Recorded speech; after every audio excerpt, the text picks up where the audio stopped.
Honorable Breytenbach. Thank you, Honourable Chair. I'm going to start with the Minister of Justice because I see that he's becoming uncomfortable sitting there for the whole day and I'm scared he falls asleep. So I'm going to make an effort to wake him up a little.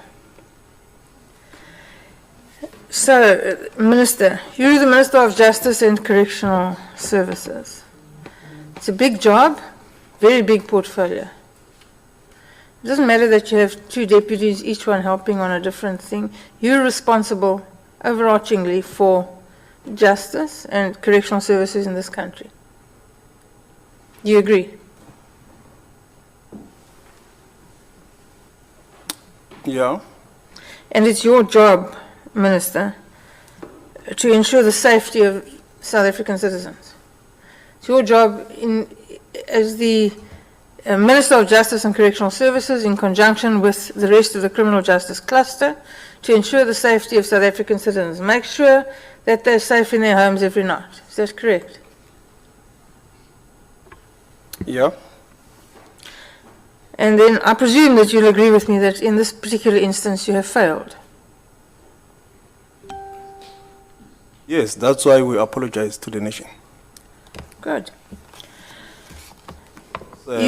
Because we don't, we take responsibility in terms of the act, the overall responsibility as the custodian of prisons in this country is the Department of Correctional Services. Yes. Well, to your credit then, you take responsibility, and it's admirable quality.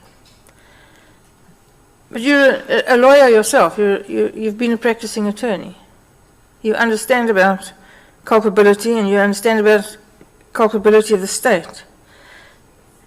And you understand about your failure to protect both the public at large and, more importantly, the victims of this particular offender.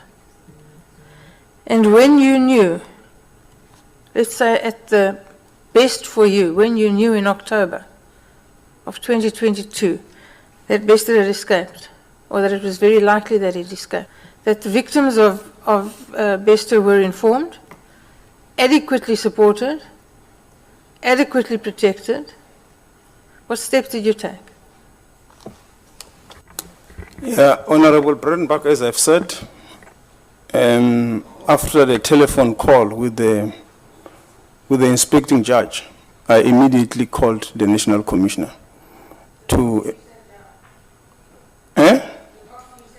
Yeah, because I was shocked to the core, and I did mention it to the judge that this is something else. But yeah, I will definitely engage the National Commissioner, which I did, to prioritize this matter and to deal with the issues of the investigations as urgently as possible. And that's where he told me that already there is an investigation that is ongoing, which I asked why I was not aware of this thing. He says, no, it's because they did not have enough information to bring. They were still at the preliminary stages of the investigation, the investigators. So, Minister, forgive me, but that's just not good enough. You phone up the Commissioner, he tells you that there is an investigation. They haven't bothered to inform you because they don't have enough information. The information that they have is that there was a dead body in a cell in Bloemfontein that doesn't belong to Thabo Bester. And Thabo Bester is no longer in that prison. He's a serial rapist, he's a murderer, he's convicted. He has victims out there. My question to you was, what steps did you take, to inform his victims, to protect his victims, to support his victims? Yeah, Honorable Breytenbach, it's not correct. In terms of the timelines, at the time when I spoke to the National Commissioner, he told me that the investigation is still at the preliminary stage. And the preliminary stage, when I asked, what do you mean? What is it that you have? I mean, he said, no, we still need to get the various reports that relates to confirming whether indeed this guy has escaped. Because one, G4s is still insisting that the body that died there is the one of, or that they found, is the one of yeah, the person who died there is this Mr. Thabo Bester. So at at the time, that is what was happening. And secondly, as you will be aware, Honorable Breytenbach, it then becomes the responsibility of the corrections unit in the departments to inform the victims and deal with them, because, I mean, it's all over the country. And I did engage the National Commissioner. I think the National Commissioner can take it from there, because my responsibility deals with oversight and also to check whether what should be done is indeed done. I differ from you, Minister. I think your responsibility entails everything. It's a big job. You've accepted that responsibility, and you can't pass the buck, which is what you're trying to do. It is not in terms of the Correctional Services Act. I'm not talking about I'm not talking about the Act. The responsibility, and Sorry, you will Minister. always. Sorry, Minister. I think let's give each other space. We can't talk past each other. My apology. I'm not talking about the Act, Minister, and you know it. I'm talking about your responsibility as a lawyer, as a human being, as the Minister of Justice. Don't tell me that that is circumscribed by the Act. That's a poor show, it's an indictment on you. And I honestly thought you were better than that. You have a deputy sitting next to you. Did you phone him up and say, this thing has happened? Do you know about it? What are you doing about it? And will you please sort out the victims, some sort of initiative to protect them, to support them? Did you do that? Honorable Breytenbach, you are the proponents of saying we need to give professionals the independence to do their job.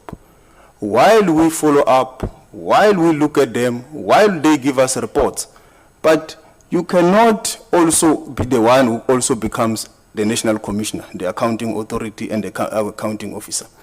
When I got this thing, the first call I made was to the National Commissioner, for example. And at that time, I did not even inform my staff, for example, that I had this discussion with the inspecting judge, and this is his view, that there could be this thing. Because I thought that this is very sensitive, I must limit it as far as possible. And the National Commissioner, when he has got preliminary information and reports, he will be able to inform the Deputy Minister. So, Minister, I would ask you to keep your answers a little shorter than that, because you're taking up my 15 minutes. All I can say to you is that, in my view, you fell short of the mark.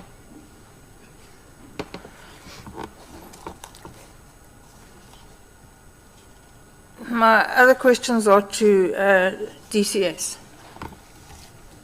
You were shocked that the Guptas weren't extradited. Shock seems to be a thing.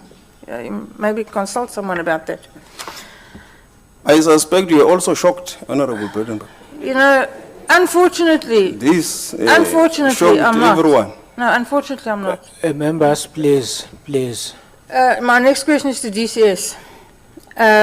When you were informed of this occurrence at Mangaung, at what time did the first DCS person arrive at that scene?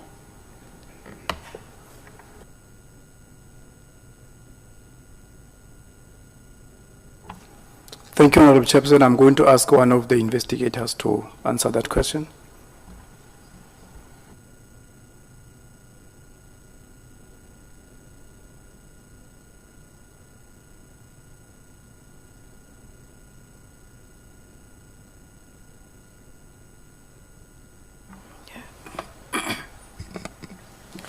Thank you, Honorable Chairperson. The incident happened around 4 o'clock in the morning, and according to the G4s officials, they immediately phoned the controller, and because controller is not far from Mangaung, it took them around 15 minutes, and they were already there. It was around 4:30 in the morning.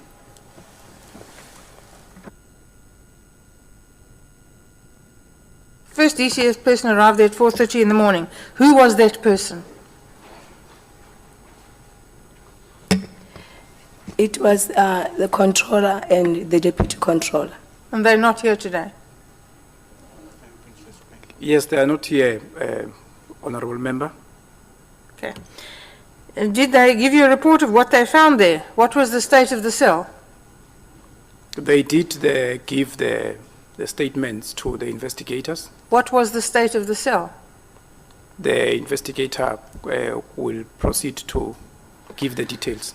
Okay, but please, a Honorable concise answer. Breytenbach, you are left with 4 minutes.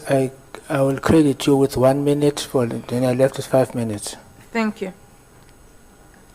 What was the state of the cell? But please be concise.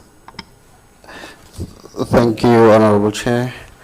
When they arrived at the scene, they found a lot of smoke in that cell, and they found a body lying down in that cell, facing down.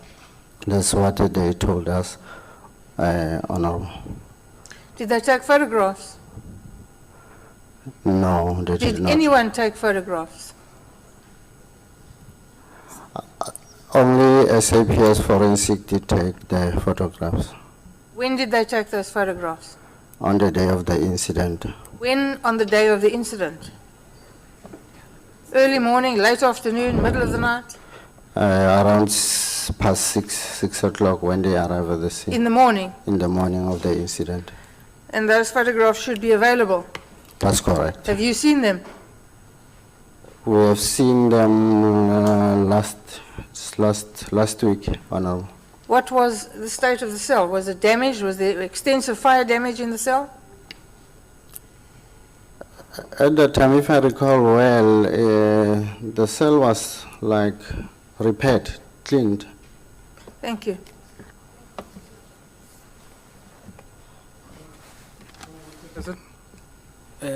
Commissioner?